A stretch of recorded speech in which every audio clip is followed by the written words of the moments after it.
হয়ে গেছে আমার দারুণ স্বাদের ইলিশ মাছের মাথা দিয়ে কচু শাক। নমস্কার বন্ধুরা, আজকে আমি একটা রেসিপি বানাবো ইলিশ মাছের মাথা দিয়ে কচু শাক।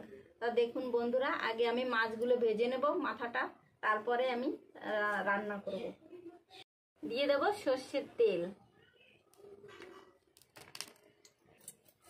লবণ হলুদ মেখে নিয়েছি, এবার আমি ভেজে নেব।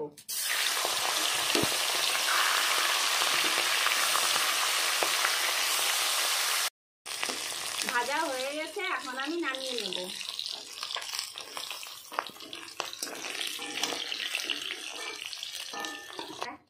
দিয়ে দেবো দুটো তেজপাতা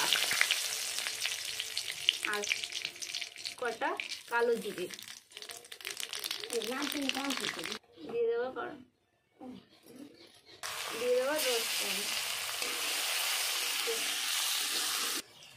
দুটো শুকনো লঙ্কা ভালো করে ভেজে নিয়েছি। এবার দিয়ে দেবো কচু শাক। কচু শাকটা আমি সিদ্ধ করে রেখেছি। দেবো পরিমাণ মতো লবণ,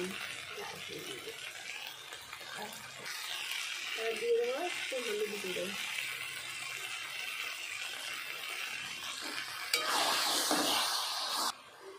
দিয়ে দেবো কড়া কাঁচা লঙ্কা।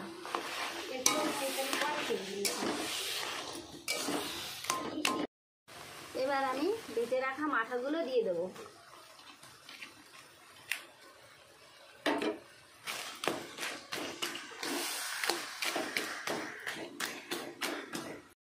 দিয়ে দেবো একটু চিনি,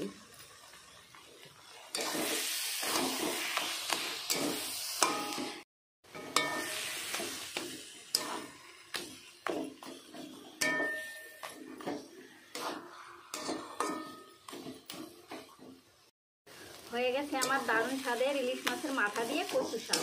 এবার আমি নামিয়ে নেব।